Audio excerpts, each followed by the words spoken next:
Panginoon. Handa na po ba tayo na magpuri sa ating Panginoon? Parang mahina po. Handa na po ba tayong papurihan ng ating Panginoon? Amen. Minsan pa nga po nating palakpakan ng ating Diyos. Pagkat siya'y dakila, siya'y karapat-dapat sa ating pong mga papuri. Panginoon, narito po kami. Mag-aalay ng mga awiting pagsamba. Pupurihin ka namin, Panginoon, pagkat ika'y karapat-dapat sa aming mga papuri. Awitin po natin walang hanggan.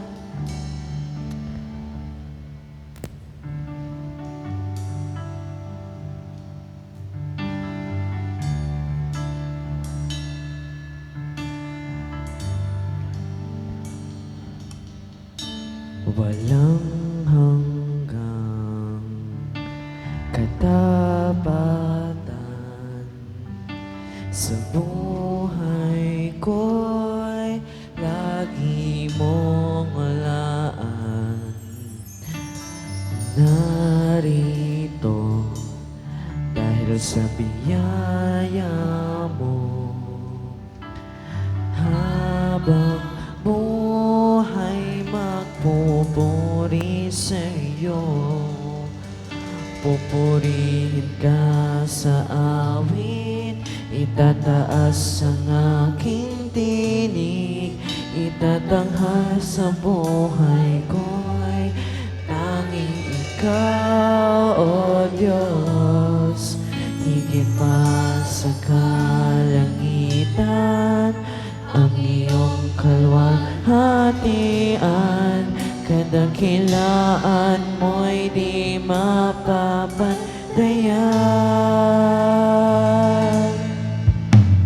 Jesus, minsan pa po nating kantahin, walang hanggan. Walang hanggan katapatan sa buhay ko'y lagi mong malaan. Narito dahil sa biyaya mo, habang buhay magpupuri sa iyo. Pupurihin ka sa awit, itataas ang aking tinig, itatanghal sa buhay ko'y tanging ikaw, O Diyos. Higit pa sa kalangitan, ang iyong kalwalhatian, kadakilaan mo'y di mapapantayan. Pupurihin ka sa awit, itataas ang aking tinig, itatanghal sa buhay ko'y tanging ikaw, O Diyos. Higit pa sa kalangitan, ang iyong kalwalhatian, kadakilaan mo'y di mapapantayan. Pupurihin ka sa awit, itataas ang aking tinig, itatanghal sa buhay ko'y tanging ikaw, O Diyos. Higit pa sa kalangitan, ang iyong kalwalhatian, kadakilaan mo'y di mapapantayan. Jesus, Jesus, sa'yo ang kapurihan, kalwalhatian ngayon at magpakailanman. Jesus, sa'yo ang karangalan, kapangyarihan ngayon at magpakailanman.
sa awit, itataas ang aking tinig, itatanghal sa buhay ko'y tanging ikaw, O Diyos. Higit pa sa kalangitan, ang iyong kalwalhatian, kadakilaan mo'y di mapapantay. Sa uling pagkakataon, pupurihin ka sa awit, itataas ang aking tinig, itatanghal sa buhay ko'y tanging ikaw, O Diyos. Higit pa sa kalangitan, ang iyong kalwalhatian, kadakilaan mo'y di mapapantayan. Kadakilaan mo'y di mapapantayan. Kadakilaan mo'y di mapapantayan. Jesus, pupurihin ka, awitan ka. Hallelujah. Yes, Lord. Hallelujah, hallelujah. Yes, purihin ka, Panginoon. Ikaw ay dakila sa aming mga buhay. Walang hanggan ang kabutihan mo sa aming mga buhay. Ikaw ay tapat na nagbibigay ng kawalhatian sa aming mga buhay. Lord, patuloy po kaming lumalapit na kung saan, Panginoon, kung may mga nakikita kang karumihan sa aming puso't isipan, sa aming mga buhay, gawa ng laman, Panginoon, ako po'y dumadalangin na kung saan ay patawarin niyo po kami, Panginoon. Sa bawat isang narito, Panginoon, hayaan mo, Panginoon, na buksan mo po ang aming mga puso't isipan upang sa ganon ay malaya po kaming makakilos, makasamba, makaawit, Panginoon, sa iyong banal na trono, Panginoon. Hayaan mo, Panginoon, maranasan namin ang iyong pag-ibig, ang iyong pagmamahal sa aming mga buhay, Panginoon. Patuloy mo po siyang gamitin, Panginoon, sa iyong lingkod na gagamitin sa hapon na to, Panginoon. Hayaan mo, pakibasbasan mo po siya sa kanyang labi, kanyang puso't isipan upang sa ganun, Panginoon, ay maihayag niya ang wagas, Panginoon, na kung saan ang tanging salita mo lamang, Panginoon, ang aming makita at itago mo siya sa iyong likuran upang sa ganun ay makita namin kung ano ang kalooban mo sa aming mga buhay, Panginoon. Maraming salamat, Panginoon, at inaalis ko po ang gawa ng kaaway, distraction, Panginoon. Sa oras na to, lahat ng mga hindi karapat-dapat sa iyong kalooban, alisin mo to, Panginoon, in Jesus' name, in Jesus' name, in Jesus' name. Lahat ng pusong naguguluhan,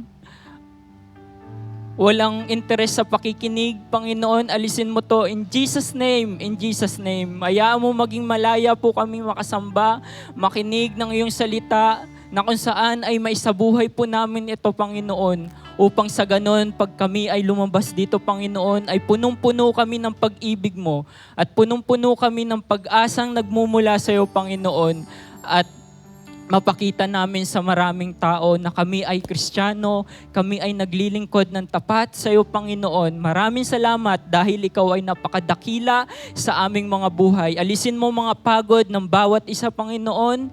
Alisin mo yung mga kahinaan, Panginoon, sa kanilang puso, sa kanilang isipan, Panginoon, na kung saan ay maging malakas po kami na pagpapatuloy at susunod sa iyong kalooban. Maraming salamat, Panginoon. Dinideklara ko na po ang katagumpayan ng gawaing ito. Ikaw pong siyang mapurihan. In Jesus' name, amen and amen. Amen. Ngayon pong hapon na to, as we desire and long na maranasan po natin yung kapangyarihan ng ating Panginoon. Nais po ng ating Panginoon na ibigay natin yung the best offering of praise to His name. Kung gusto niyo pong itaas yung inyong mga kamay, itaas niyo po. Kung gusto niyong sumayaw, sumayaw po kayo para sa ating Panginoon. Amen po ba? Amen. Maghari ka!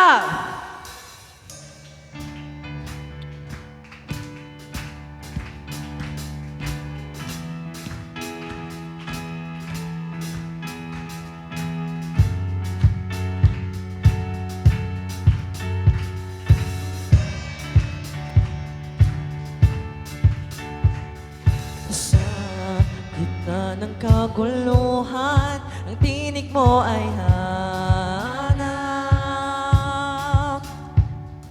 Sa templo mong banal, may bagong kagalakan.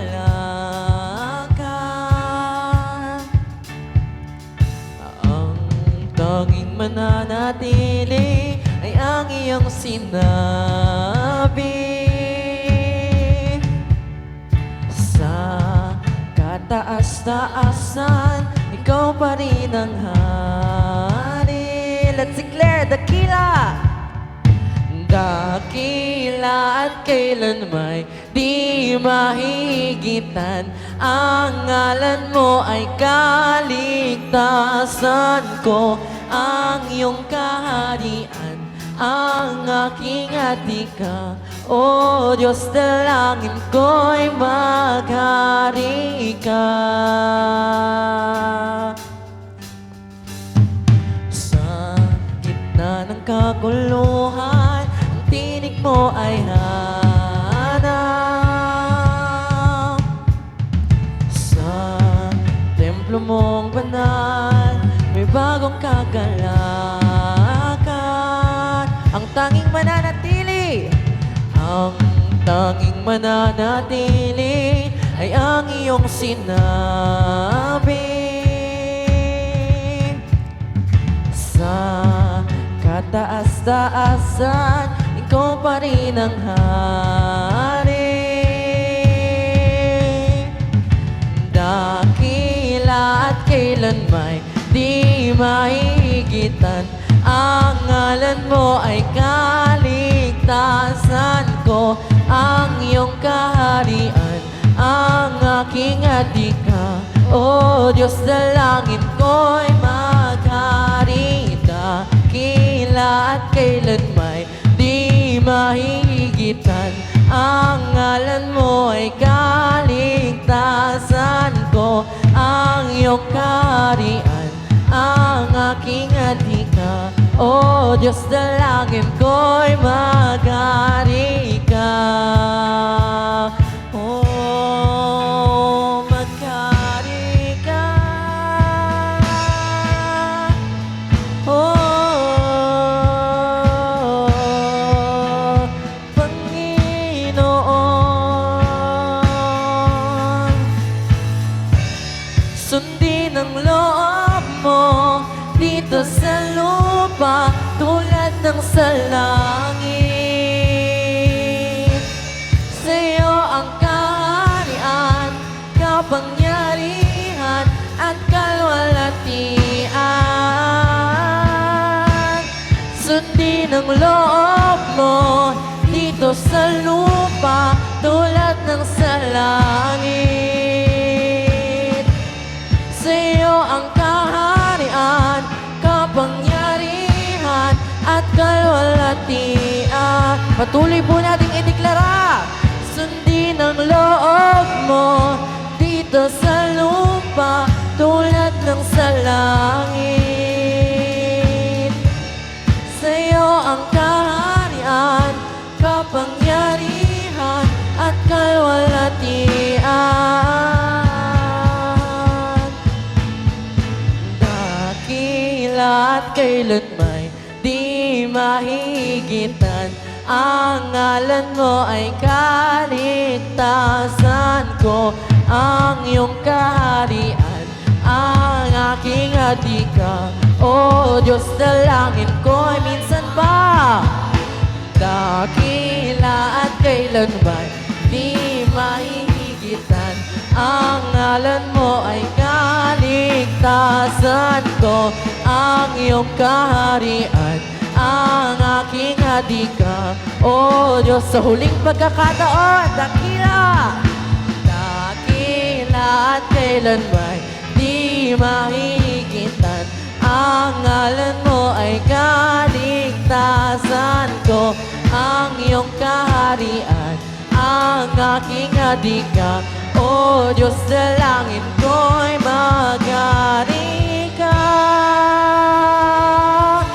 Hallelujah! Purihin ka, Panginoon.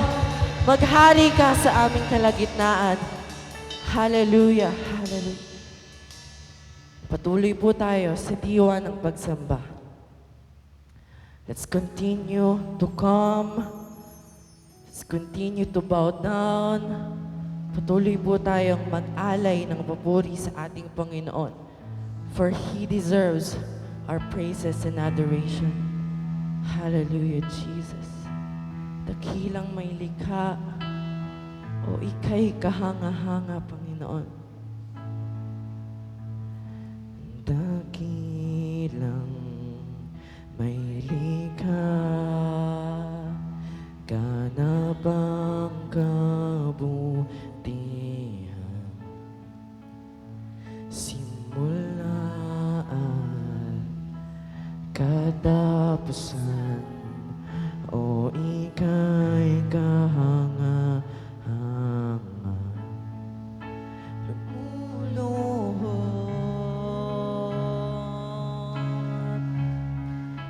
Nagpupuri, may bigay ng bawat buhay. May bigay ng bawat buhay. Ika'y kamangha-mangha, kamangha-mangha. Sa iyong kapangyarihan, kalangit ay umaapaw, lumuluhod,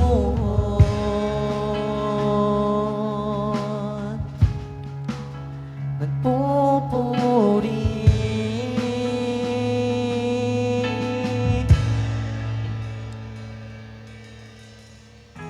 Kami lumulugod, lahat sumasamba, luwalhatiin ka, karapat-dapat.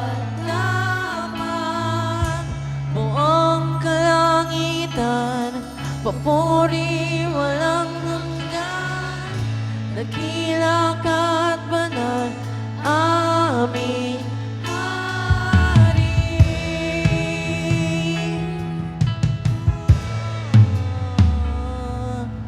Dakilang may likha,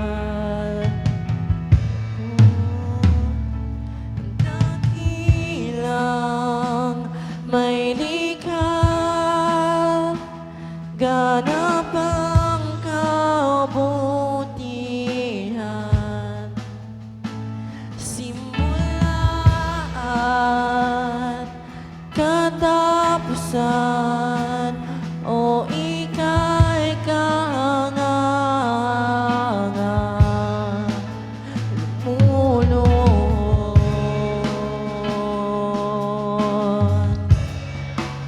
nagpupuri sa'yo. Kami lumulugod, lahat sumasamba, luwalhatiin ka, karapat-dapat. Buong kalangitan, papuri walang hanggan, dakila ka at banal, aming hari. Kami lumulugod, lahat sumasamba, luwalhatiin ka, karapat-dapat. Buong kalangitan, papuri walang hanggan, dakila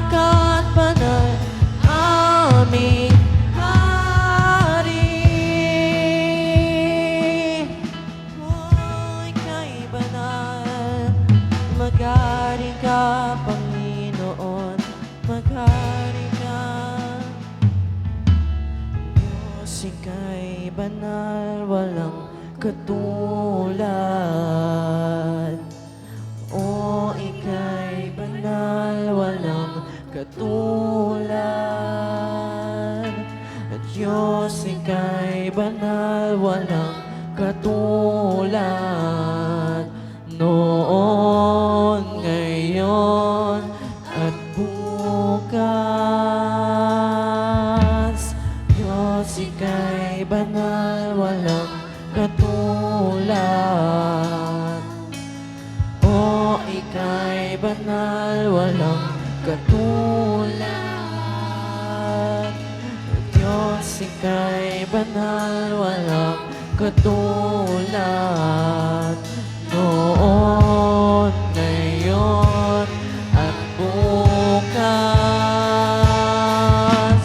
Diyos, ika'y banal, walang katulad.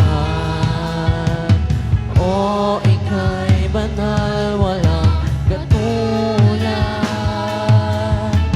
Diyos, ika'y banal, walang katulad. Noon, ngayon, at sa huling pagkakataon, Diyos, ika'y banal. Diyos, ika'y banal, walang katulad. O ika'y banal, walang katulad. Diyos, ika'y banal, walang katulad. Noon, ngayon, at bukas.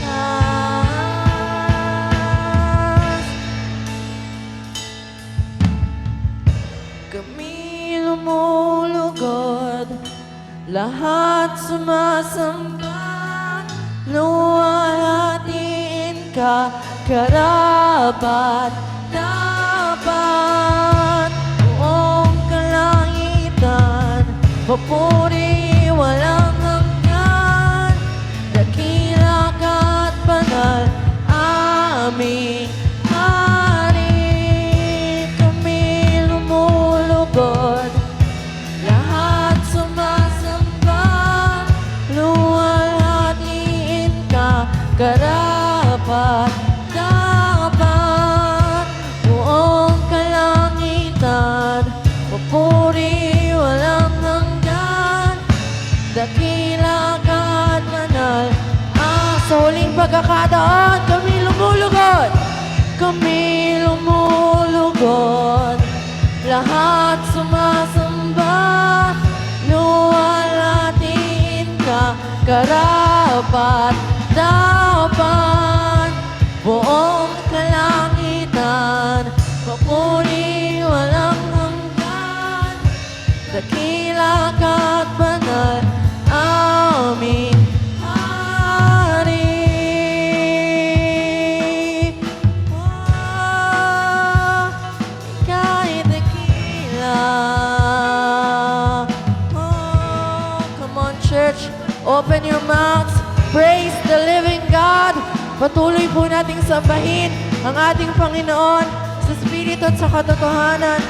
Hallelujah, Jesus. Hallelujah, hallelujah. Salamat, Panginoon, sa iyong kadakilaan. Salamat, Panginoon, sa iyong biyaya. Na narito kami, Panginoon, nakakalapit sa iyo, malayang nakakasamba.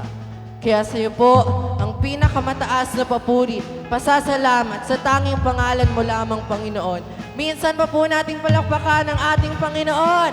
Hallelujah!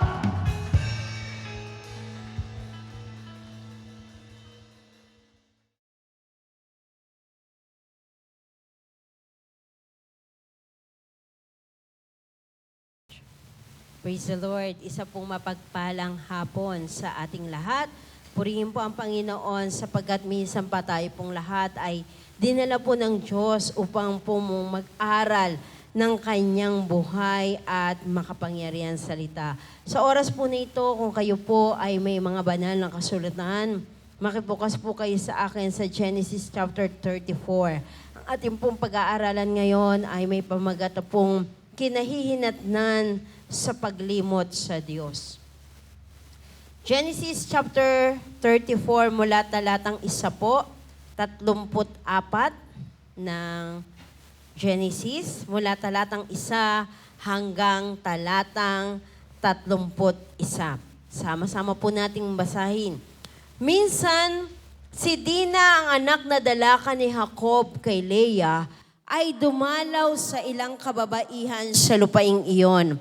Nakita siya ni Shechem, anak na binata ni Hamor, na isang hibita at pinuno ng lupaing iyon. Sapilitang siyang isinama nito at ginahasa. Ngunit napamahal na ng bunso husto kay Shechem si Dina at sinikap niyang suyuin ito. Sinabi ni Shechem sa kanyang ama na lakaring mapangasawa niya ang dalaga. Nalaman ni Jacob na pinagsamantalahan ni Shechem ang kanyang anak. Ngunit hindi muna siya kumibos sapagkat nagpapastol noon ng baka ang kanyang mga anak na lalaki. Nagpunta naman si Hamor kay Jacob upang makipag-usap. Siya namang pagdating ng mga anak na lalaki ni Jacob mula sa kaparangan. Nabigla sila nang mabalita ng nangyari sa kapatid. At gayon na lamang ang kanilang galit dahil sa ginawa ni Shechem. Ito'y itinuring nilang isang paglapastangan sa buong angkan ni Jacob. Sinabi ni Hamor, yaman din lamang na iniibig ni Shechem si Dina, bakit hindi pa natin sila ipakasal? Magkaisa na tayo.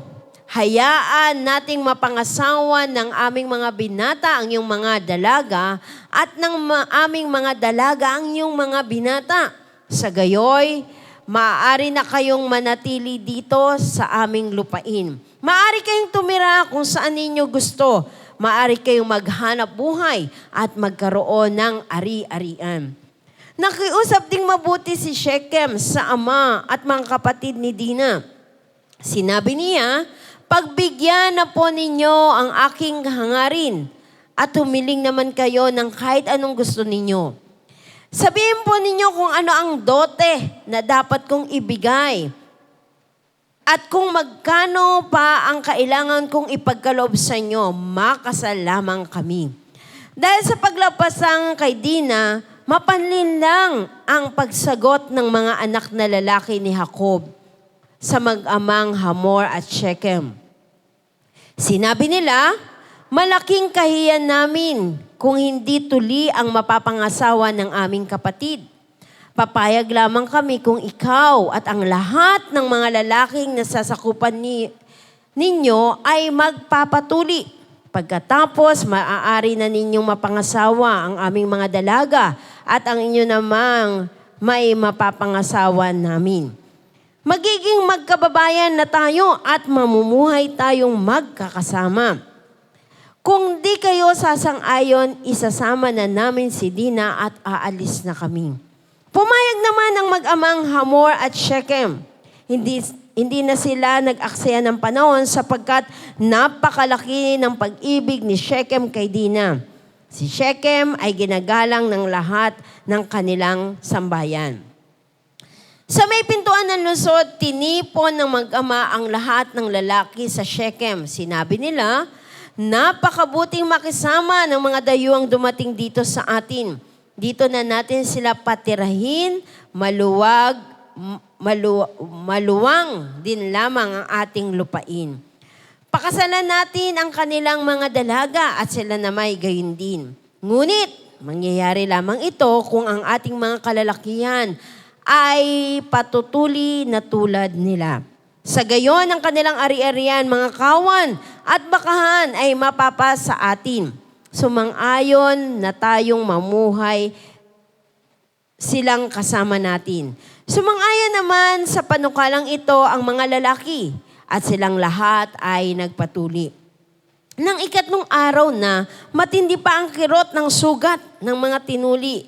Kinuha ni Simon at Levi na mga kapatid ni Dina ang kanilang tabak at pinagpapatay ang mga lalaki roon na walang kamalay-malay. Pinatay nila pati ang mag-amang Hamor at Shechem at itinakas si Dina. Pagkatapos ng pagpatay, sinamsam naman ng ibang mga anak ni Jacob ang mahalagang ari-arian doon. Ginawa nila ito dahil sa paghahalay sa kanilang kapatid na babae. Sinamsam nila pati ang mga kawan, mga baka, mga asno at lahat ng mapapakinabangan sa bayan at sa bukid. Dinala nila lahat ang mga kayamanan. Binihag ang mga babae at mga bata at walang itinira anuman. Sinabi ni Jacob kina Simon at Levi, binigyan ninyo ako ng napakalaking suliranin. Ngayon, kamumuhian ako ng mga Kananeo at Perizeo. Kapag nagkaisa silang salakayin tayo, wala tayong sapat na tauhan, magtatanggol. Maaari nilang lipulin ang aking sambahayan. Ngunit sila'y sumagot, hindi po kami makakapayag na ituring na isang masamang babae ang aming kapatid. Purihin po ang Panginoon sa pagkabasa natin ng kanyang buhay at makapangyarihan salita. Sa ating pong pinag-aralan nung nakaraang linggo, doon po sa kwento, doon sa chapter 33, si Esau at Jacob po ay nagkita. At si Esau po, pinatawad niya po si Jacob. Niyakap, natatandaan niyo po ba? Niyakap. Madamdaming pagkikita ng magkapatid. Subalit si Jacob po, nung siya po'y niyayaya na ni Esau, sabi niya, tara na, uwi na tayo. Sabi ni Jacob sa kanya, hindi, mauna na kayo. Ang sabi niya po dito, sige, umalis na tayo sa verse 12 po. Sige, umalis na tayo at ako na ang mauuna sa inyo, sabi ni Esau. Sumagot po, sinabi ni Jacob, ang mga batay mahina pa, inaalala ko rin. Ang mga tupa at bakang may bisiro. Kung tayo magmamadali para makatipid ng isang araw, baka naman mamatay ang mga ito. Mabuti pa, mauna na kayo. At kami susunod sa inyo. Sisipkapin kong namang bilisan ang lakad hanggang kaya ng mga hayop at bata at mag-aabot din tayo sa Seir. Makikita ho natin dito, ano pong sabi ni Jacob, mauna na sila, susunod, at bibilisan pa nga po nila yung kanilang paglakad nang mag-abot po sila sa lugar ng Seir. Pero hindi po yun ang ginawa ni Jacob. Kaya ang sabi naman po doon sa verse 15 na naman ni Esau, sa chapter 33 po tayo. Kung gayon, pasasamahan ko kayo sa ilang tauhan mo. Sumagot na naman si Esau, hindi na kailangan. Kaya na namin to. Sige na, susunod na lang kami. Subalit, ano po ang ginawa ni Jacob? Hindi po siya sumunod sa kanyang kapatid, sa kanyang kuya. Siya po ay pumunta sa lugar ng Sukot. Sabi po dito, nang araw na iyon ay umuna na si Esau papuntang Seir. Pumunta naman si Jacob sa Sukot at nagtayo roon ng kanyang toldang tirahan at kulungan ng manghayop, kaya tinawag na Sukot ang lugar na iyon.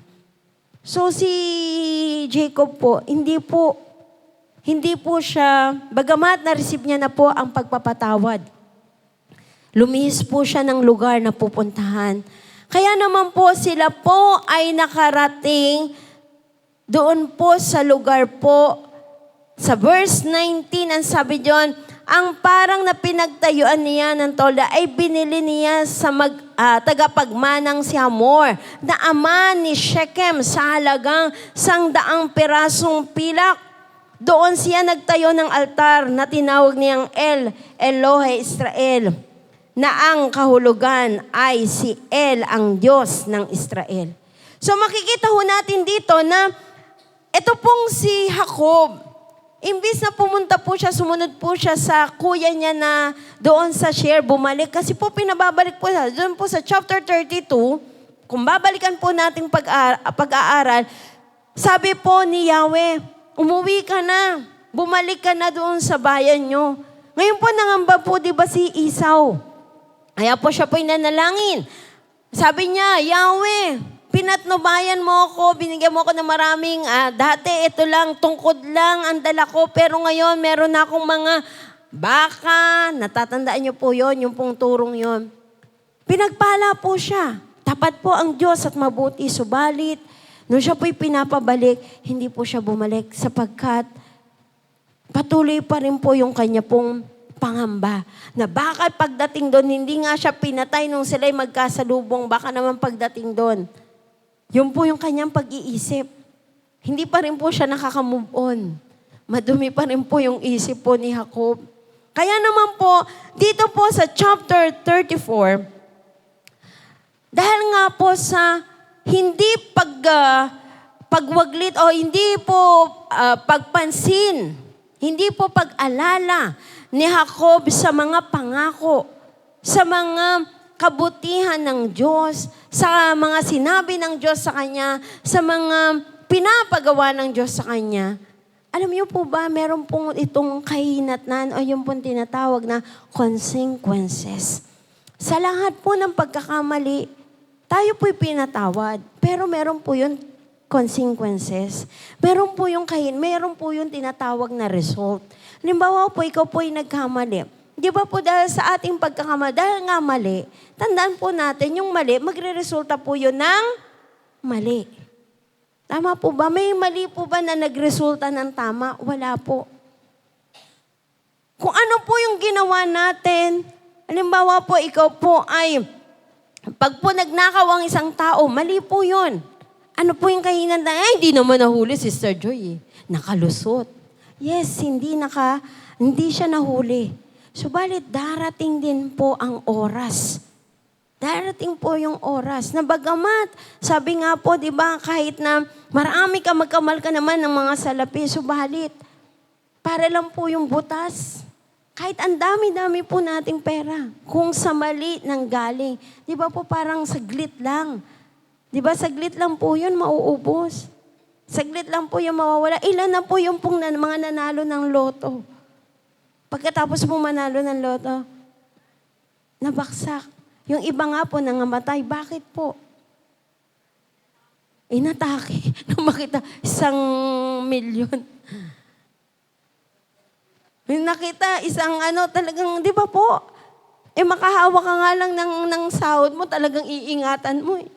Kasi baka madukot, di ba? Talagang kabado ka pag meron kang dalang pera. Kinakabahan ka. How much mo meron kang 100,000,000 na kukunin. Alam niyo po, meron po yan, nangyari doon sa Malinta. Kaibigan po ng kumari namin, ang sabi niya doon sa kumari namin, Tuesday po kasi nagba-Bible study ako doon, sabi niya, Lunes ng umaga, sabi niya, pag ako'y nanalo ng loto, sabi niya, yang pwesto mo, bibiling ko yan, bibigyan kita, babalatuhan kita. Ito na po, Tuesday po. Lumipas po yung 1 linggo eh. Kasi po parang ang draw po ng loto that time is Thursday po ba or Wednesday? Parang Wednesday, di ganun po. Ganun po nung Tuesday, di Bible study pa. Tapos sumunod na Tuesday, pagdating po ng Wednesday, nanalo po. Ano pong nangyari? Nung pong nasa eroplano na, nung pong nanalo, nakapagsalita pa eh. Uuwi tayo ng probinsya. Parang Cebu po yata yung probinsya. Di pa po. Yun lang po daw nasabi. Di inayos po yung pera. Ngayon na umuwi na ng probinsya. Pagsakay po nung papunta na ng probinsya, hindi na ako kumikibo. Pagdating po sa aeroplano, hindi na rin ako kumikibo. Pagbaba po, wala na rin pong kibo. Hanggang nung nakarating po doon sa kanilang lugar sa probinsya, wala na pong kibo. At lumipas lang po ang ilang buwan. Lumipas po ang ilang buwan. Namatay po. Namatay po yung pong niya, yung kumari niya. Bakit po? Natulala po siya, hindi na po siya kumakakain. Natulala po siya. Dito po yon sa Valenzuela. Natulala po. At meron pa rin pong isa, dahil nga po nanalo rin siya. Alam niyo po ba, nandun na lang sila sa subdivision, nasa loob na nagpapadeliver ng pagkain. Yung mga anak hindi pinag-aral. Andun lang sila nakakulong. Karoon na po ng takot, pangamba. So tandaan po natin, in every sin, there is consequences. Meron pong kahinat na nun. Kaya po dito, ano po yung mga kinahinatnan dahil sa pagsuway ni Jacob? Una po yung immorality. Immoralidad. Ayan, doon po sa verse 1 up to 3. Minsan si Dina, ang anak na dalaga ni Jacob kay Leah, ay dumalaw sa ilang kababaihan sa lupaing iyon. Nakita siya ni Shechem, anak na binata ni Hamor, na isang Hivita, at pinuno sa lupaing iyon. Sa pilitan niyang isinama nito at ginahasa. Ito po yung nangyari. So, nung mga unang panahon pa po, dahil po sa likas na kasalanan ng tao, magmula po sa ating mga ninuno, may mga kasalanan na po. Yung pong rebellion, yung yan, mga karahasan na yan, nandyan na po. Ito ho, nagkaroon ng immorality. Nakita niya lang. Minsan lang. So, ibig po sabihin, pag minsan lang, yun lang oras na yun, dumalaw. Ito pong si Dina sa mga kababaihan doon sa lugar po nila. Tapos nasulyapan na kagad sila. Siguro nasulyapan, tinitigan. Nagkaroon na po ng lust of the flesh. Pagnanasa. Diba? Yung pong pagnanasa, yung pong laman. So, natitigan. Tapos po, nakaisip na siya, pilit niyang isinama. At ano pong ginawa niya? Ginahasa. Kung si Jacob po ay hindi pumunta sa lupain ng mag-amang Hamor at Shechem, palagi ko po hindi naman magagahasa ito pong si Dina. Tama po ba? Kung sumunod lamang siya, kasi po may pangako na sa kanya ang Diyos. Sabi ng Diyos, balik ka na sa bayan mo. Sasamahan kita. Hindi kita iiwan. Hindi kita bababayaan.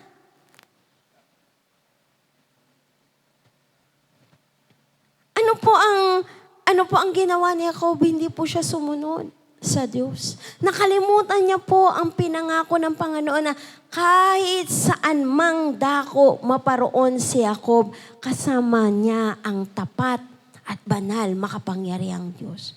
Marami na pong panahon sa buhay po ni Jacob. Sa lahat po nang nangyayari sa kanya, kahit nga po yung ang kalaban niya, dapat po talaga gusto rin siyang hinabol siya. Hinabol siya nung siya po'y tumakas. Di ba po'y tinakas niya ang kanyang mga asawa, kanyang mga tinakas niya doon sa kanyang angkel Laban. Pero ano pong ginawa ng Diyos? Hinipo ng Diyos ang puso ni angkel Laban. Kaya sabi ng Diyos sa kanya, huwag mong kakantiin, huwag mong sasaktan si Jacob. Kaya po nung nagkita sila, sige, nilet go niya po si Jacob. Kaya nga po, namuhay po sila Jacob ng tiwasay. Subalit, ito na naman po siya. Hindi na naman, sumuway na naman. Kaya po, ang kinahitnan ng kanyang pagsuway ay yung pong napahamak ang kanya pong anak. Ikalawa po, yung pong tinatawag na broken relationship. Doon po sa verse 5, sabi po diyan, nalaman ni Jacob na pinagsamantalahan ni Shechem ang kanyang anak. Ngunit, hindi muna siya kumibo sapagkat nagpapastol noon ng baka ang kanyang mga anak na lalaki. Mga kapatid, kung sa atin mangyari ito sa panahon natin ngayon, baka naglulupasay ka dyan, punta ka sa pulis, punta ka sa sundalo, lahat siguro na pwedeng hingan mo ng tulong. Susugod ka na agad. Tama po ba? Subalit ito pong si Jacob, kakaiba.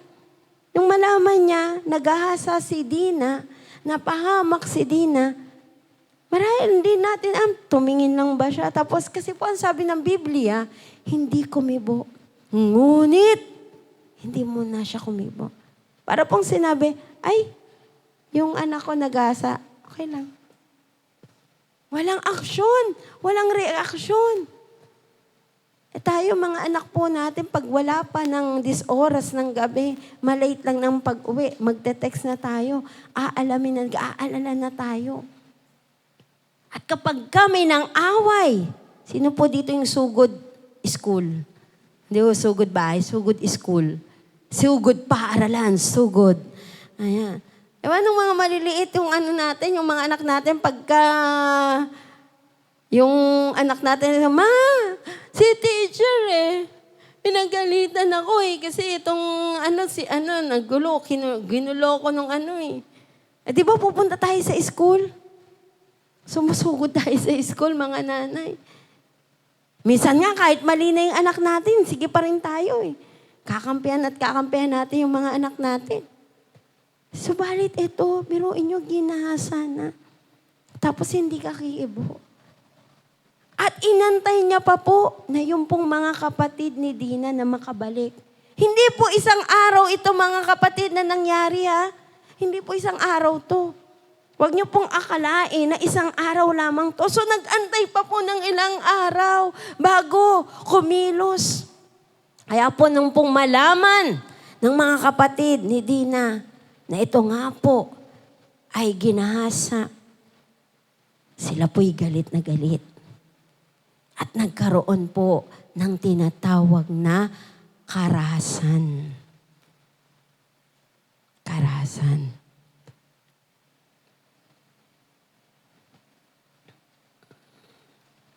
Violence. Nang ikatlong araw na matindi pa ang kirot ng sugat ng mga tinuli, kinuha nila Simon at Levi na mga kapatid ni Dina ang kanilang tabak at pinagpapatay ang mga lalaki roon na walang kamalay-malay. Pinatay nila pati ang mag-amang Hamor at Shechem at itinakas si Dina. At hindi lamang po yun. Sa verse 27 po, pagkatapos ng pagpatay, sinamsam naman ng ibang mga anak ni Jacob ang mahalagang ari-arian doon. Ginawa nila ito dahil sa paghalay sa kanilang kapatid na babae. Sinamsam nila pati ang mga kawan, mga baka, mga asno at lahat ng mapapakinabangan sa bayan at sa bukid. Dinala nilang lahat ang mga kayamanan, biniyag ang mga babae at mga bata at walang tinira kahit itinirang anuman.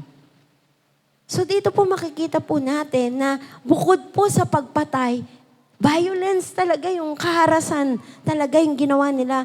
Pinatay na, ninakawan pa. Diba ganyan po ang nangyayari. Minsan nga po nanakawan ng papatayin pa, gagahasain pa. So nung unang panahon pa po pala, nangyayari na po ang mga bagay na ito. Dahil nga po sa kawalan ng pagsuway ng mga tao. Bakit po napapahamak ang mga anak? Bakit po tayo napapahamak? Kapag po tayo ay nagiging suwail na mga anak. Suwail, matigas ang ulo. Ayaw sumunod. Sabi na ng nanay, matulog ng maaga, ayaw pa rin. Ano po yung consequences ng lagi tayo magpupuyat? Sakit karamdaman. Pangihina po ng ating katawan. Di ba po? Kung tayo lang po ay magkakaroon po ng tamang pagsunod. Sabi po ng Samuel, obedience is better than sacrifice. Yung pong pagsunod ay higit po kesa sa mga sakripisyo at handog hain. Mas mainam pa po na ikaw ay sumunod kesa magsasakripisyo ka. Sapat na po yung sakripisyo ni Jesus para sa ating lahat. Hindi natin kailangan mag-sacrifice. Sapagkat ang nais po ng Panginoon ay tayo po'y makasunod sa kanyang kalooban. Kaya ito pong tatlong mga consequences na nangyari o naging kahinatnan sa buhay po o sa sambahayan po nila Jacob. yung pong immorality, pumasok po, yung pong karahasan, mga violence, yung pong mga relasyon nila. Sabi mga po ng mga nag-aaral sa Biblia, yung mga Bible scholar, kung bakit ganito yung naging reaksyon nito pong si Jacob. Bakit hindi man lang po niya napagtanggol? Wala siyang ginawang paghakbang. Kaya makikita ho natin, when people, kapag po yung tao ay naging disobedient, kahit po sa mga magulang natin dito sa daigdig, dito po sa mundo, pag tayo po'y naging suwail, alam niyo po ba, darating ang araw, tayo po ang mag-aani nun. Pero kung tayo po'y susunod, ang sabi nga po doon, di ba, sa Ephesians chapter 6, verse 1 and 2, ano pong sabi doon? Ano po? Wala po pala dyan. Ayan po, mga anak. Basahin nga po natin, mga anak.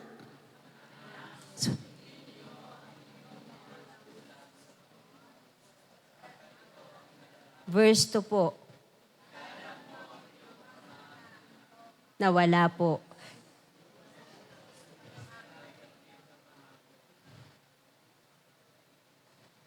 So yan po. Kung susundin po natin ang ating mga magulang dito po sa lupa, igagalang po natin sila. Alam niyo po ba, mapapanuto ang ating buhay? Ang ating buhay po ay magkakaroon ng direksyon. Hindi po tayo maliligaw. Wala pong magulang na naghangad na ang kanyang mga anak ay mapahamak. Tama po ba? Mula po pagkabata, ang bata po, pag sinabi mong wag kang aakyat, mahuhulog ka, mamaya akyat yun. Wag mong lang lalapitan yan. Kakagating ka yan, lalapit yun. Parang si Jaldine nun, yung pong trap ng daga. Sabi ng daddy niya, 2 years old siya, sabi niya, Jeng, sabi niya, Bujeng kasi dati yan, Bujeng, Jajo, sabi niya, huwag kayong lalapit dyan ha, maiipit kayo. Si daddy niya pumunta, lumabas. Mamaya may sumigaw, umiiyak na. Yung kamay nakaipit doon sa trap ng daga. Kasasabi lang, huwag kang lalapit dyan. Hindi lang lumapit. Nilagay niya pa yung kanyang kamay.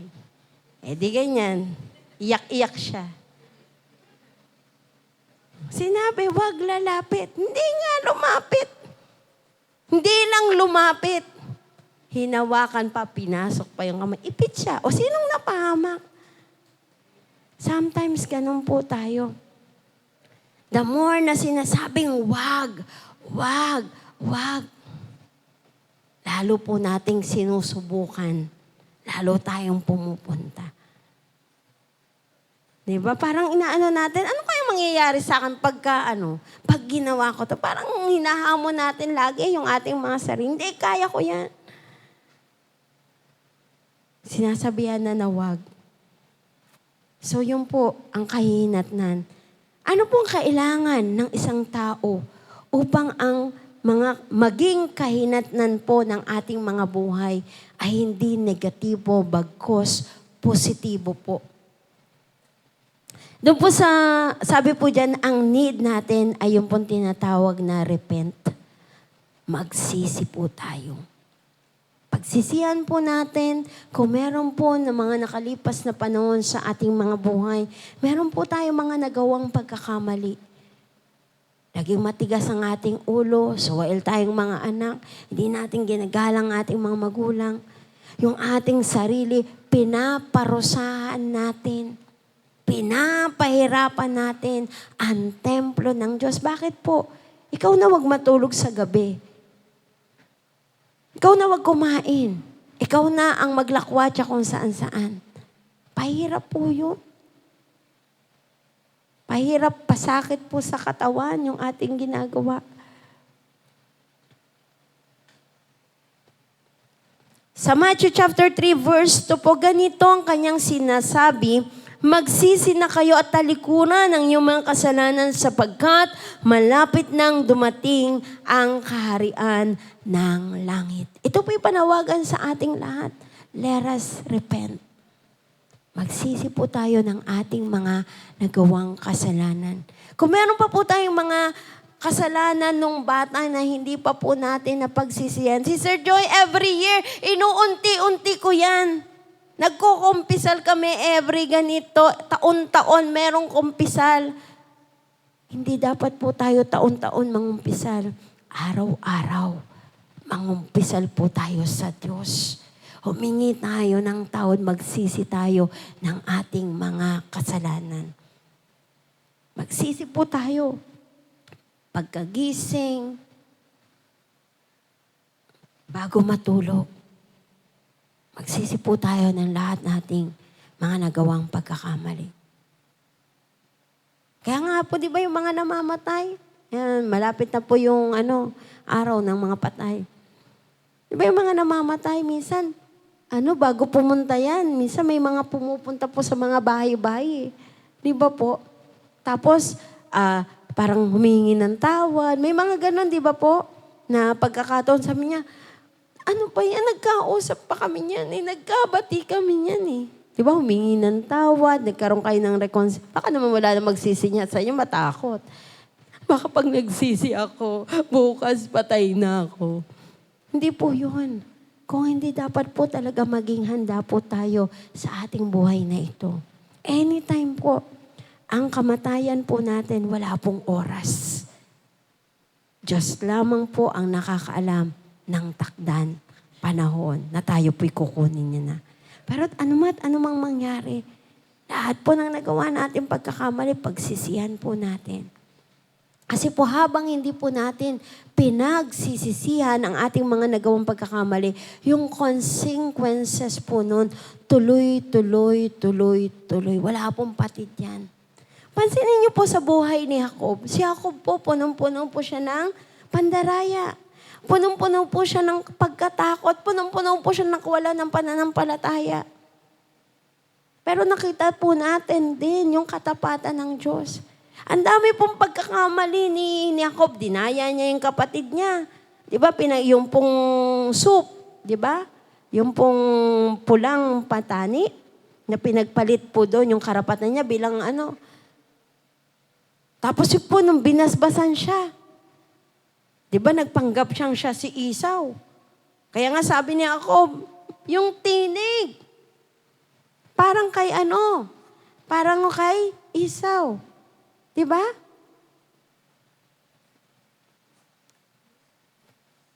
Di ba dinaya niya? Dinaya niya yung magkapatid. Maraming pandarayang ginawa. Kaya nga po, di ba, tumakbo tong si Jacob eh. Tumakas to, pumunta sa Uncle Laban niya. Ang dami niya kasing ginawang kalokohan. At ayun po yung consequences. Ang dami rin pong nangyari. At hanggang sa dumami na rin po yung pong mga namana ng kanyang mga anak. Tingnan nyo, naging mamamatay tao ang kanyang mga anak. Naging magnanakaw ang kanyang mga anak. Bakit? Sinamsam nila yung dalawa, pinagpapatay ang lahat ng kalalakihan, pati yung mag-amang Hamor at Shechem. Yung mga iba nilang kapatid, anong ginawa? Sinamsam lahat ang ari-arian. Lahat po wala silang itinira. Ang babait, mga bata, kinuha rin po nila. At dati po kasi kapag sila nakakakuha ng mga babae, gagawin po yung alipin. Pahirapan po yun. Gagawin po nila yon na alipin sa kanila pong mga tahanan. Sa Gawa po, chapter 3, verse 19 up to 20. Kaya nga magsisi kayo at magbalik loob sa Diyos upang patawarin kayo sa inyong mga kasalanan. At nang sa gayon ay sumapit na ang panahon ng kapahingahan mula sa Panginoon. Susuguin niya si Jesus, ang Kristong hinirang mula pa noong una para sa inyo.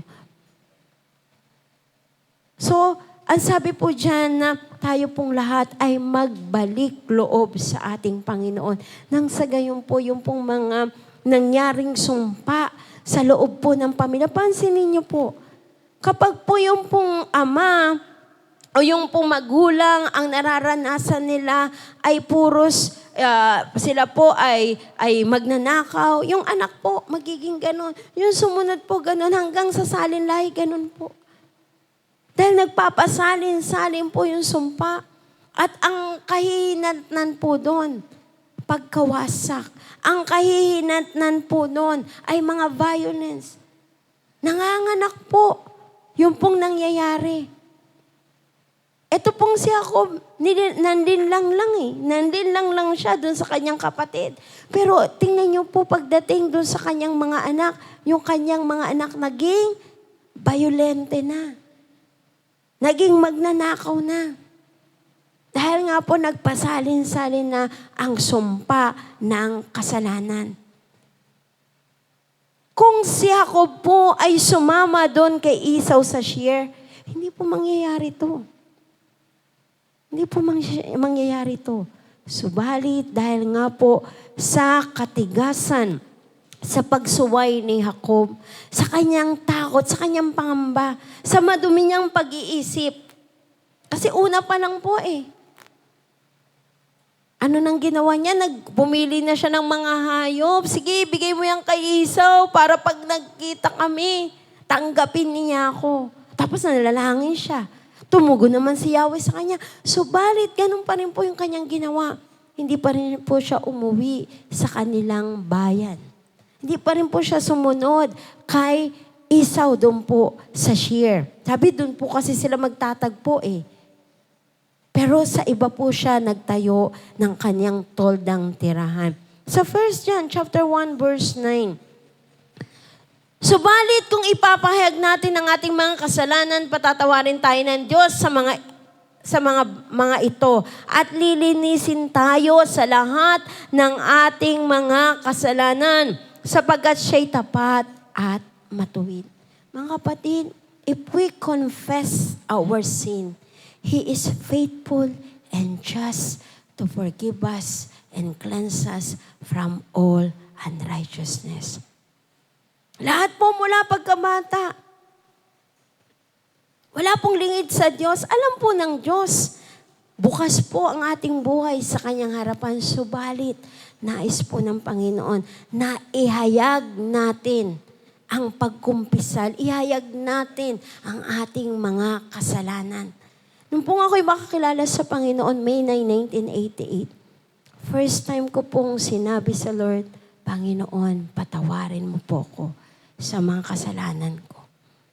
Kailangan po kita sa buhay ko.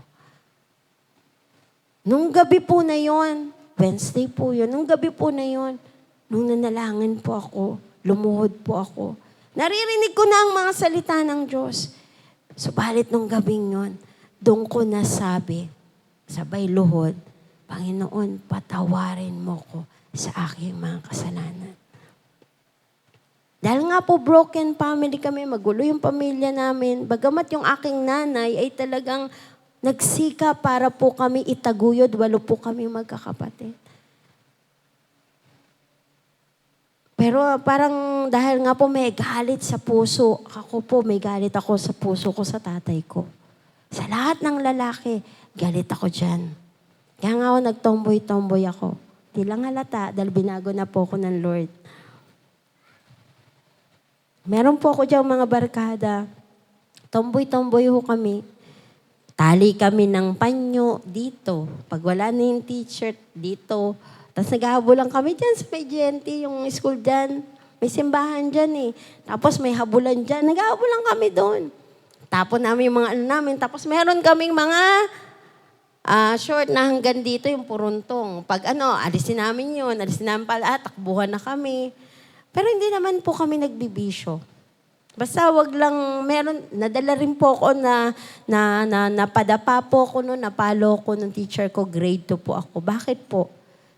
Yung pong pambura, inalis ko, yung sa pencil. Di ba po may bakal yon? Sinaksak ko po yung ulo ng classmate ko. Pangalan po niya Anthony. Kasi ginugulo ho ako. Nanliligaw ho eh. Ang ganda ko kasi, ang haba ng hair. Yan.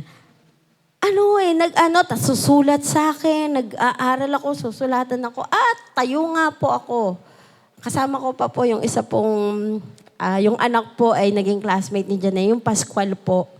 Yung Pascual po dati po Pascual yun eh, nakalimutan ko na ho yung kanyang, ngayon, yun po, dalawa ho kami. Kasi tinulungan niya pa ako.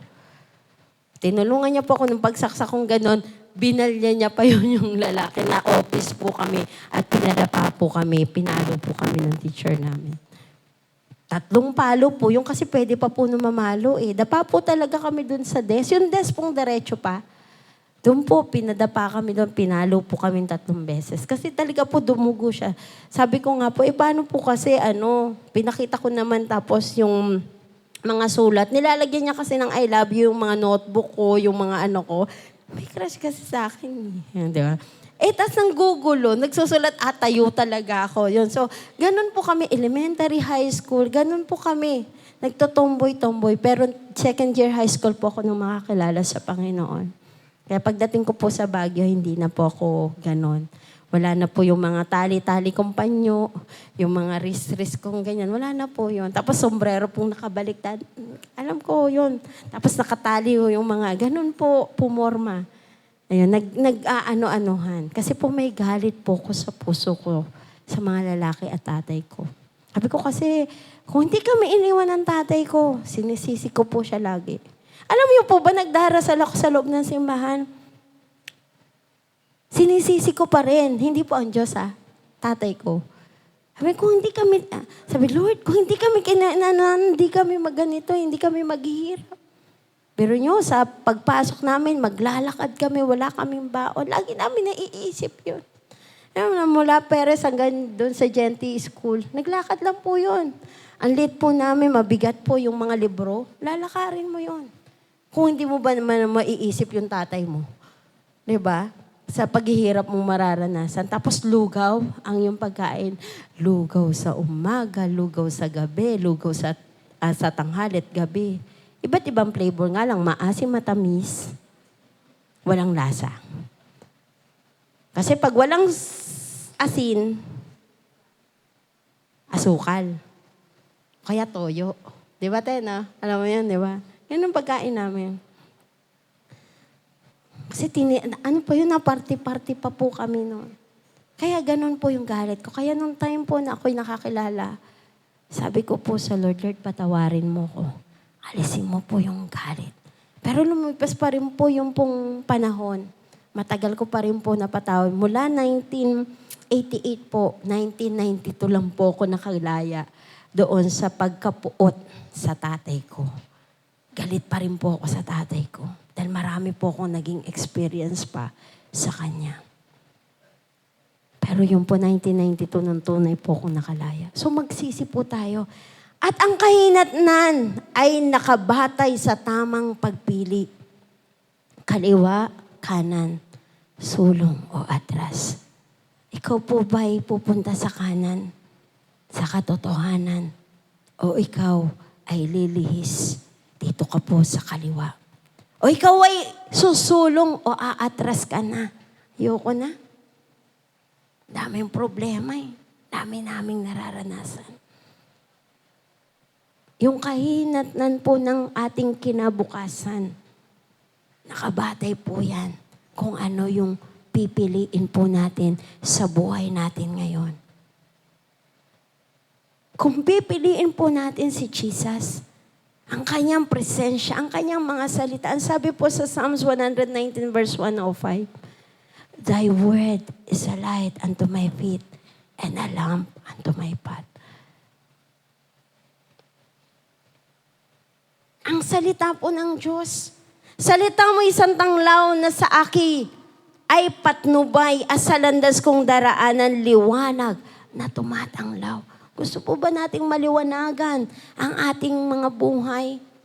Ang mga nadidiliman nating kaisipan, maliwanagan po yan. We need the Word of God. Kailangan po natin ang salita ng Diyos. Kung wala po ang salita ng Diyos, wala pong paglilinis ng kasalanan.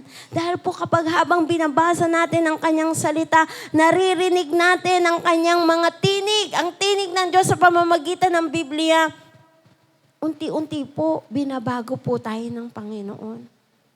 Habang naririnig po natin, nagkakaroon po tayo ng pananampalataya. At ang pananampalataya pong ito ay nagbibigay kaluguran sa Diyos. Kaya po binabago po niya tayo araw as we pray to God every day. Kapag po tayo nananalangin, meron po bang nagpe-pray na nakakaisip ng mga masamang bagay? Meron po bang nagpe-pray sa tunay na Diyos at totoong pananalangin? Di ba po wala? Kasi pag prayer, ang kausap mo ay Diyos. Hindi sasabihin mo, Lord, ito yung balak natin mamaya. Panginoon, mamaya magnanakaw tayo ha. Meron po bang ganun? Wala po. Mamaya, Panginoon, ito ang gagawin ko tatakas ako sa nanay ko Nag-pray ka, ganun, kasama po pa ang Diyos. Baka batukan ka ng Diyos, bumaba ang Diyos, batukan ka talaga. Itumba ka ng Diyos dyan, di ba? So wala pong nagpe-pray na hindi po mapapanuto sa buhay sapagkat kapag po tayo nananalangin at nag-aaral ng kanyang salita, nagbabasa ng Biblia, dito po tayo kakausapin ng Lord. Ako po nung pong nabasa ko yung about doon sa pagpapatawad, sabi ng Lord sa akin, God spoke into my heart, sabi niya, ikaw nga napatawad ko, ang dami-dami mong kasalanan. Tapos yung tatay mo, hindi mo kayang patawarin. Kaya po nung isang conference po noon, sa Araneta Coliseum po, umatan po ako ng conference. Sabi po nung isang preacher, meron dito, English po, tatagalugin ko na lang po, meron dito sa kalagitnaan, isang babae, ay galit ka sa puso mo. Andun po kami sa taas, sa balcony. Ang turo ba naman po ng kamay? Ikaw yun! Turo ho sa akin Sa oras na ito, surrender your life. Pagturo niya po sa akin, ikaw yun. You, woman! Sabi sa akin ganun. Hindi niya alam pangalan ko. Gary Greenwald po yan, prophet po yan. Tumayo po ako. At umiyak sa Panginoon, Lord, alisin mo yung puot, galit. Sabi niya, right now, binubunot ng Diyos ang galit sa puso mo. Repent. Magsisi ka, sabi po nung preacher. So sa buhay po natin, every word of God, sabi po ng 2 Timothy chapter 3 verse 16, ito po'y nagtuturo, nagtutuwid, nag-aayos ng buhay ng tao. Every scripture po. Pag po binasa natin yan, binulay-bulay natin yan. Alam niyo po ba na ito po ay, sabi po ng pagtutuwid sa likong gawain at pagsasanay para sa matuwid na pamumuhay. Doon po sa Joshua chapter 1 verse 8, ano pong sabi doon? Do not let this book depart from your mouth. Meditate it day and night. Dili-diliin mo yan, araw at gabi. Ano pong kasunod nun? Nasaan na po yun? Ano pong kasunod? Araw at gabi? Naging diset. Araw at gabi. Ano po ang mangyayari sa atin? Magtatagumpay. Sa gayon, magiging masagana. At matagumpay ang iyong pamumuhay. Hindi ho tayo dadanas. Yung kahinat na ng buhay natin ay isang tagumpay, masaganang buhay. Kaya po we need the presence of God and we need the Word of God. Kailangan po natin, tayo po paano po natin mararanasan ang presensya ng Diyos? Panalangin po. Manalangin po tayo. Nowadays, kailangan po nating manalangin, manalangin at manalangin. Huwag po tayong hihinto sa pananalangin. Kahapon nga lang po, ano pong nangyari? Bumaha. Diba, naging mistulang ilog sa EDSA. Sa Pag-asa, meron din po, bumigay po yung pader.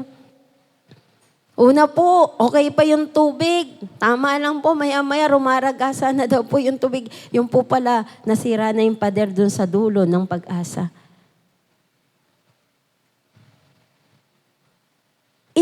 Ilang bansa na po ang binaha. Ilang bansa po ang nilindol.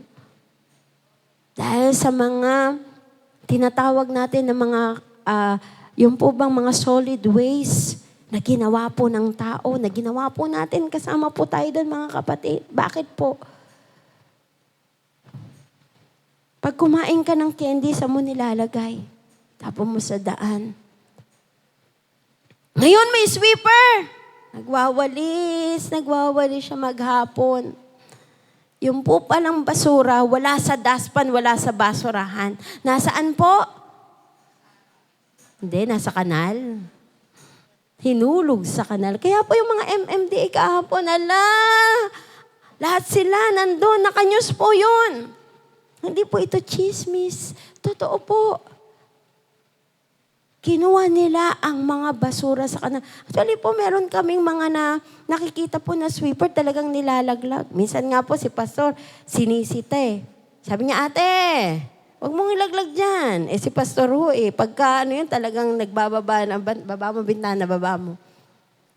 Baba mo, mami. Talaga ho kasi ang galing magwalis. Ang galing, papunta po lahat sa kanal. Yung kanyang winalis. So anong nangyari? Baha. Kagagawan po ng tao. Anong kinahinatnan? Tayo rin po ang naapektuhan. So sa ating po mga buhay, kapag hindi po tayo naging disiplina, ngayon po hinahabol nila 2030. Almost parang 70% ng Metro Manila lulubog.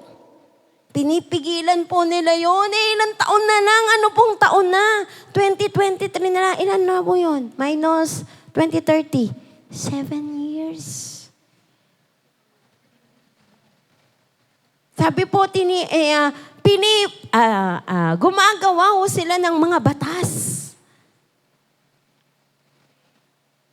Gumagawa po ng mga batas upang pigilan yung pong tinatawag na climate change. Pero, sabi po ng mga iba, paano yung mapipigilan? Ito na, papalapit na. Lumulubog na nga eh. Di ba every year, di ba bumababa na po yung pong Manila.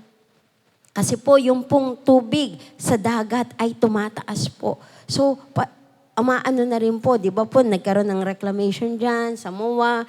Yung po'y nangyayari sa ating bansa. Pag po binasa natin, nakakatakot nga po eh. Pero salamat po, yung pong takot natin.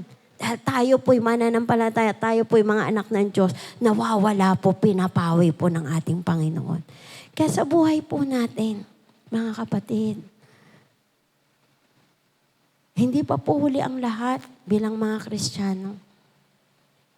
Magkaroon po tayo ng tamang pagsunod sa ating Diyos. Magkaroon po tayo ng disiplina. Let us pray. Manalangin po tayo. Upang patuloy pong ingatan, pagalingin ng Diyos ang ating bansa, ang ating pong daigdig.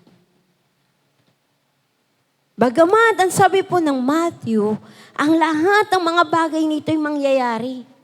Marami pong karahasan, marami pong mga pangyayari, lindol, yung pong sunog na nangyari doon po sa Hawaii, sa Maui.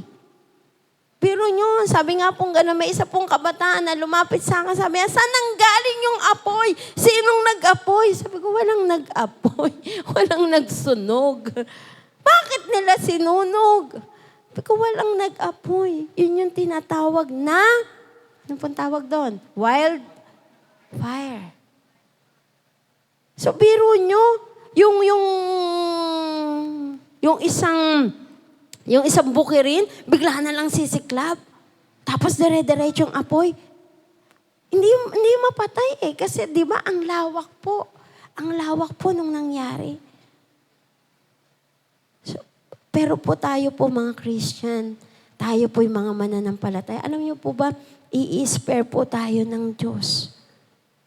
Spare po tayo ng Diyos. Meron pong kapatiran, nasunog, nagkaroon ng sunog. Alam niyo po ba yung sunog? Hanggang doon lamang po sa kapitbahay nila. At hindi po sila nadamay. Ito pong kapitbahay, sunog. Yung nasa likod, sunog. Ito po, kumabila yung apoy, nasunog din po. Sila po na nasa gitna, hindi po nasunog. Bakit po? Meron pong nakatira doon na nananalangin. Biro nyo, ito yung sunog. Nasunog na to. Yung apoy, kumabila. Di ba? Kumabila yung apoy. Kalananay din. Ang kunakwento ko po, yung pong mga kaibigan ko po nung pero kalananay po, ganun din. Ito lang po yun ay, di ba? Ito lang taon na to. Yan, kala Teacher Mape, sa nanay niya. Nag-text ang Teacher Mape, ang Sister Mape, sabi niya, si Pastor Peter, Tita Joy, pa-pray po, nagkakaroon po ng sunog. Doon po hindi rin po ako makapunta doon, nandito po ako sa bahay. Wala naman po kaming ginawa, kundi mag-pray, pinag-pray lang, in-intercede. It works. It works. Di ba? Hindi na kailangan ng bombero. Pray. Nag-work. Biro nyo, yung pong bahay nila nanay, kahoy rin po, di ba po, Nay? Light material din po yun. Pero mamamangha ka, yung bahay nila nanay, na nasa gitna ng mga nasusunog na kabayan, hindi nasunog. Palakpakan po natin ang Diyos. At hanggang ngayon po, nagba-Bible study pa rin po tayo. Si nanay po, ang aga po niyan dito. Nakikipag-unan lagi sa akin yan. Eh ngayon nga, 1 hour pala before the service, dumarating na si nanay. Kasi po ngayon, hapon na po sila dumadalo. Pero 1 hour pala talaga. Kasi alas 3, andito na eh. Nung nakaraan, 2:30, nandito na. Nagulat nga kayo, ganyo. Ganun pala siya talaga umatin. So nawa po, tayo rin po, 1 hour before the service, nandito na. Amen po ba? So kung tayo po'y mananalangin, alam ko po, yung kahinatnan ng ating buhay ay masagana at matagumpay. Sino pong gusto dito ng kasaganaan? Lahat po tayo. Sino pong gusto ng katagumpayan? Maging resulta ng buhay natin, we need to obey God. Upang ang kahinatnan ng ating buhay ay yung sinasabi sa John chapter 10, verse 10. Yung pong letter A nun, ang sabi po doon, basahin ko po Sa letter A po nun ay, dalawa po kasi yung maaari.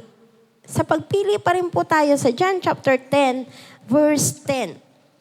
Dumarating ang magnanakaw para lamang magnakaw, pumatay at manira. Ngunit, naparito ako upang ang mga tupa ay magkaroon ng buhay. Buhay na masaganang lubos. Ngayon po, dalawa lang po yung pupunta sa ating buhay. Isang magnanakaw. At isa po si Jesus. Sabi po ng Revelation chapter 3 verse 20, ang Panginoong Yesus po sa oras na ito ay kumakatok sa ating mga puso. Sa verse 20 po, tingnan mo, may exclamation pa po, tingnan mo! Nakatayo ako at kumakatok sa pintuan. Kundi ring gininuman ang aking tinig at bubuksan ng pinto. Papasok ako at kakain akong kasalo niya. Ang Panginoong Yesus po kumakatok sa pintuan ng ating mga puso sa oras na ito. Sino po yung gusto nating papasukin? Sino po yung magpapapasok ng magnanakaw? Mamaya po, maglalagay ako sa pinto, magnanakaw, you are welcome in this place, in this house.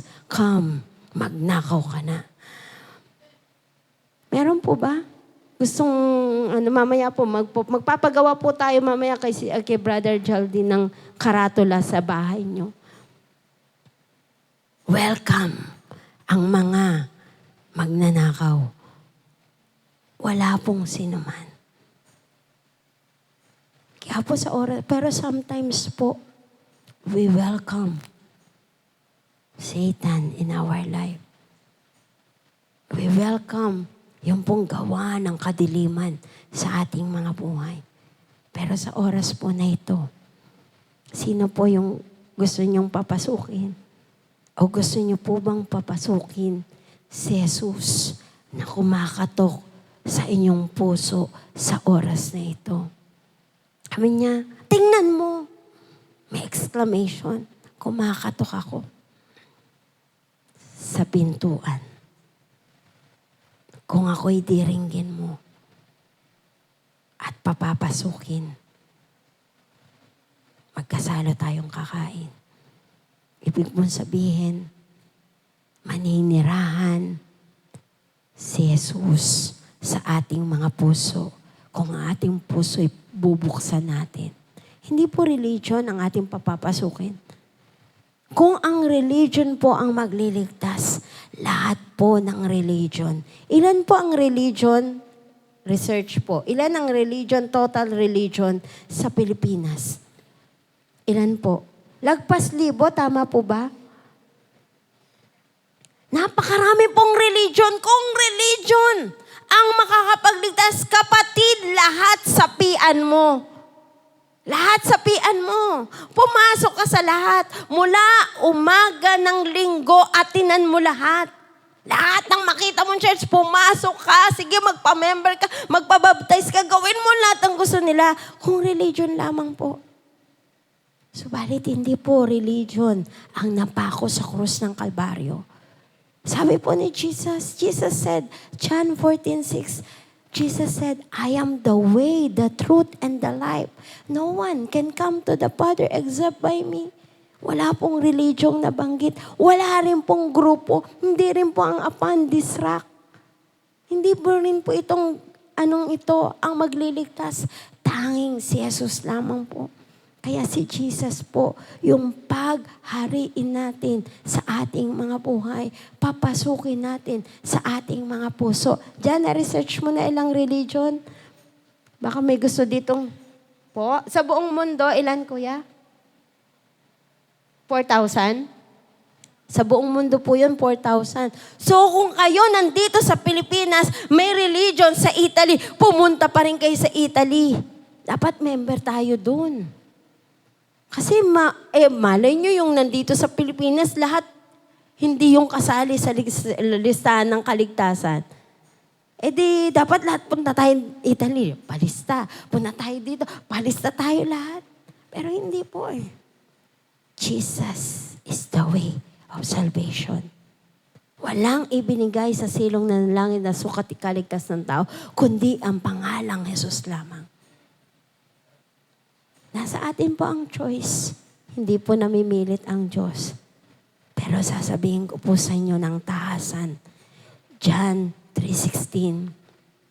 Gayon na lamang ang pag-ibig ng Diyos sa sanlibutan. Kaya ibinigay niya ang kanyang bugtong na anak na si Jesucristo. Ang sino mang sumampalataya ay hindi mapapahamak. Bagkus magkakaroon ng buhay na walang hanggan. It's your choice. Nasa inyo po ang pagpili kung sino po ang nais nating sundin. Tayo pong lahat ay tumayo.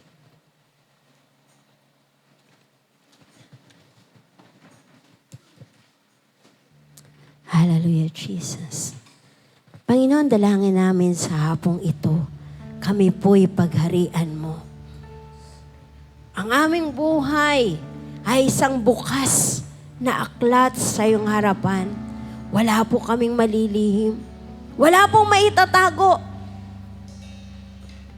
Lahat ng aming nagawang pagkakamali mula ng aming pagkabata hanggang sa mga oras na ito ay hindi po lingid sa iyo. Kaya sa oras na ito, Panginoon, pagharian mo po ang aming mga buhay. Maghari ka sa aming mga puso. Manahan ka sa buhay ng bawat isa po sa amin.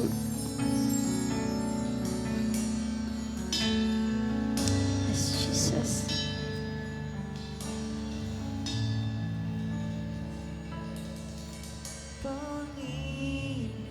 Panginoon, pagsamoy dinggin mo.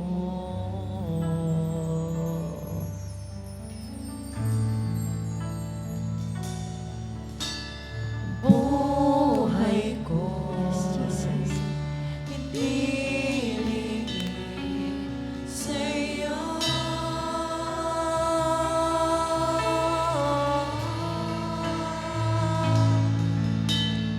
Pintig ng puso, nalalaman mo, gawa ng kamay, natatanaw mo, pagharian mo, buhay kong ito, patawarin mo, kasalanan ko, linisin mo, puso't isip ko, upang maranasan ang iyong kaharian. Sa oras po na ito, sama-sama po tayong lumapit sa Diyos. Magsisi ng ating mga kasalanan. At ang Diyos na punong-puno ng kahabagan at pag-ibig ay handang-handa tayong tanggapin. Panginoon, pagsamoy dinggin mo.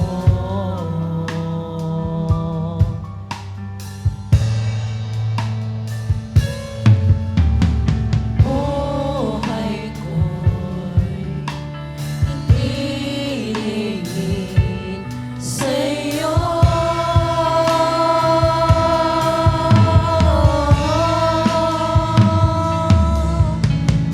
Pintig ng puso, nalalaman mo, gawa ng kamay, natatanaw mo, Pagharian mo. pagharian mo, buhay kong ito, patawarin mo, kasalanan ko, linisin mo,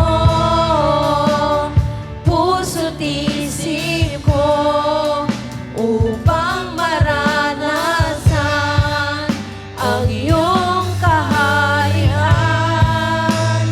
Pagharian mo, buhay kong ito, Patawarin mo kami, Panginoon. patawarin mo, Sa lahat ng nagawa namin pagkakasala, ito man ay lantad lihim sa aming mga kasinungalingan. puso't isip ko, upang maranasan ang iyong kaharian.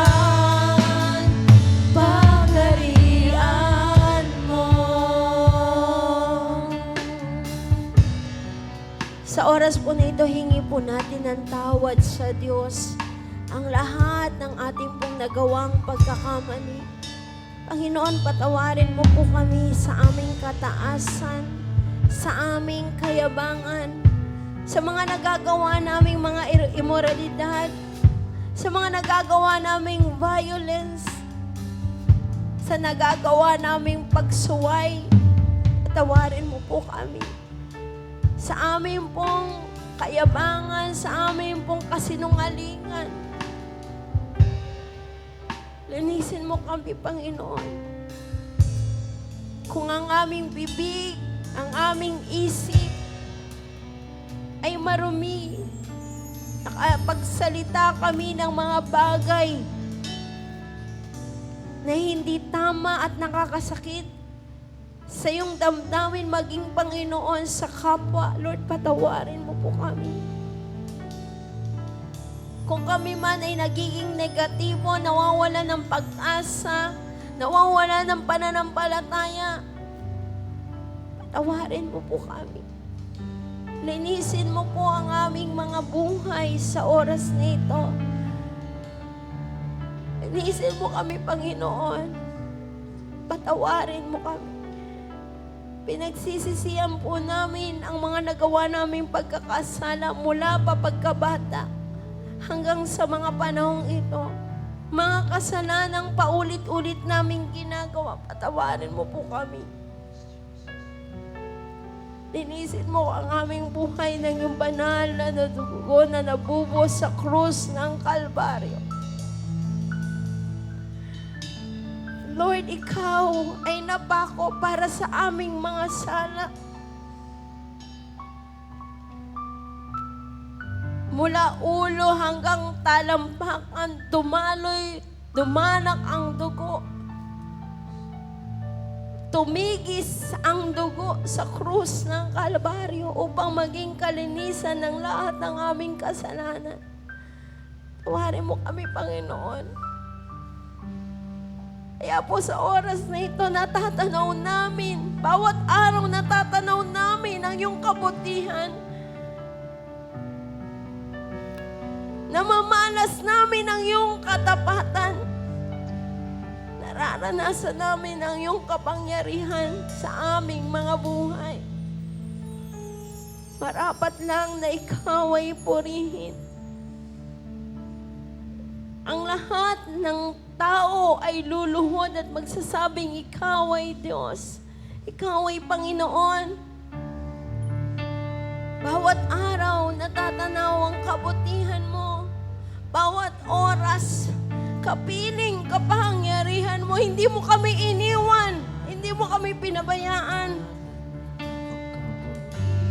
Kabutihan mo, bawat oras, kapiling ang kapangyarihan mo. Pusong nagbago, dulot ng kapatawaran mo. Buhay may pag-asa dahil sa kaligtasan mo. Kadakilaan ng pag-ibig mo. Kadakilaan ng pag-ibig mo ay namaras na. Mula pa ng lalangit ang langit at lupa. Sa kamatayan sa krus, tungo sa trono ng Ama. Tungo sa trono ng Ama. Purihin ka,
Panginoon, lahat ng tuhod ay luluhod.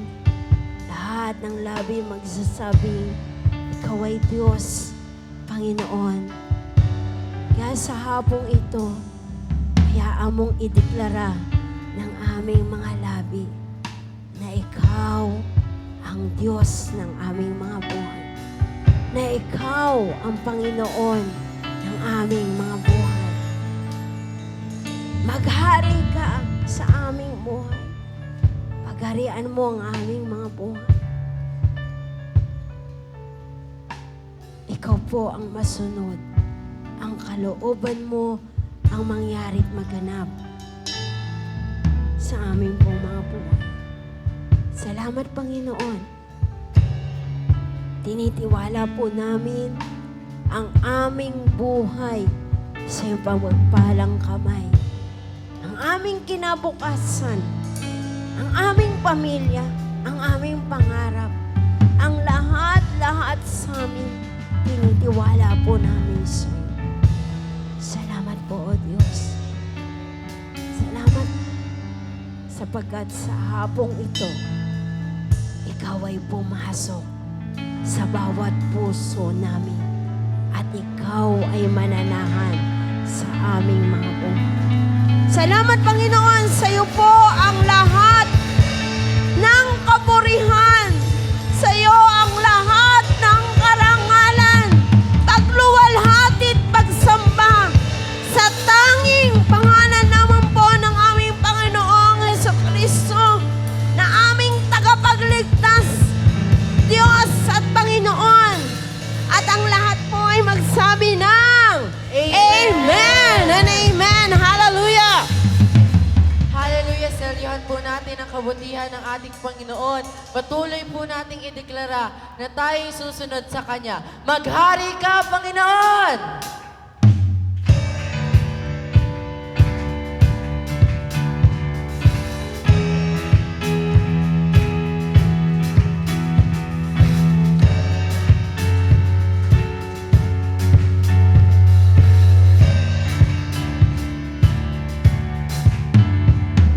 Sa gitna ng kaguluhan, ang tinig mo ay hanap.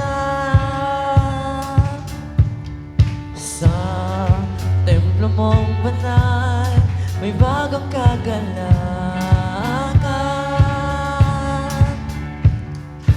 Ang tanging mananatili ay ang iyong sinabi. Sa kataas-taasan, ikaw pa rin ang hari. Atin pong ideklara. Dakila at kailanmay di mahigitan. Ang ngalan mo ay kaligtasan ko. Ang iyong kaharian, ang aking hadika. O Diyos na langit ko'y maghari ka.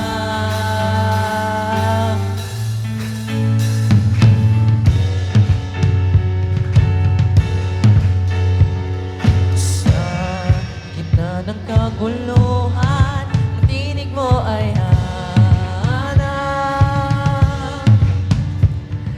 Sa templo mong banal, may bagong kagalakan. Ang tanging mananatili, ang tanging mananatili ay ang iyong sinabi. Sa kataas-taasan,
kailanman di mahigitan.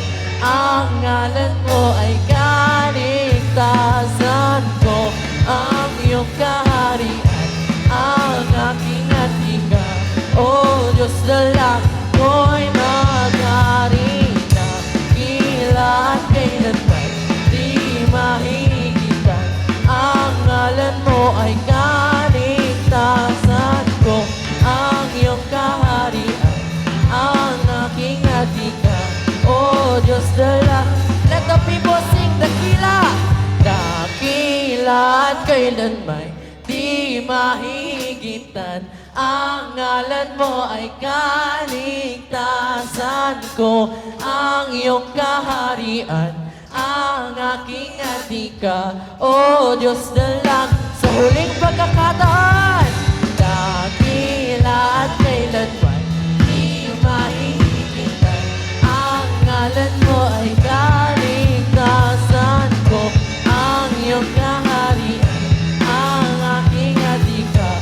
O Diyos, sa langit ko'y maghari ka. Hallelujah! Kamusta? Maligayang pagdating sa Upon This Rock, Jesus Builder Church Ministry o URJBCM. Ito ay isang simbahang Kristiyano na bumabase sa salita ng Diyos. Ito ay naitatag noong 30 ng Hulyo 2016 ni na Reverend Peter S. Obiena Jr. at ng kanyang may bahay na si Marijoy Obiena. Naniniwala ang ating simbahan sa Gospel na merong Diyos Ama, ang bugtong na anak na si Jesus at ang Espiritu Santo, na may iisang Diyos at iisang bautismo, na tayo'y naligtas dahil sa kanyang habag sa pamamagitan ng pananampalataya natin kay Jesus, at sa kapangyarihan ng banal na Espiritu, ang panalangin. Naniniwala rin tayo sa huling araw na si Jesus ay babalik muli, at sa kanyang banal na salita, ang Biblia, ang huling kapamahalaan. Ngayon ay merong 4 na lokal na simbahan ang URJBCM sa Corohatan, Valenzuela, Puro Tarlac, Binalonan, Pangasinan at Doña Remedios, Trinidad, Bulacan. Ang pananaw ng ating simbahan ay may pakilala sa Jesus sa pamamagitan ng pagsaksi sa mga tao, pagdidisipulo upang maglingkod sa Diyos, pagbabautismo sa pangalan ng Ama, ng Anak at ng Espiritu Santo, at ituro sa kanila na sumunod sa anumang isinasaad ng Biblia. Ang URJBCM ay pagpapatuloy ang dakilang layunin na maipahayag si Jesus sa pamamagitan ng pagpapatotoo una sa pamilya, sa komunidad, sa bansa, at sa anumang panig ng mundo. Patuloy tayong maglingkod, mag-alab, at manahan sa kanyang pag-ibig. Ito ang URJBCM. Para sa iba pang kaalaman at kaganapan, maaari ninyong bisitahin ang aming Facebook page, Upon This Rock, Jesus Builder Church Ministry, main FB page, URJBCM Tarlac, URJBCM Pangasinan, and URJBCM DRT. Maging ang aming Instagram account na URJBCM 2016. Maaari ninyong bisitahin ang aming YouTube account na URJBCM 2016 at Children Builders of Christ, URJBCM 2016 for Threads account. Salamat at pagpalain tayo ng Panginoon.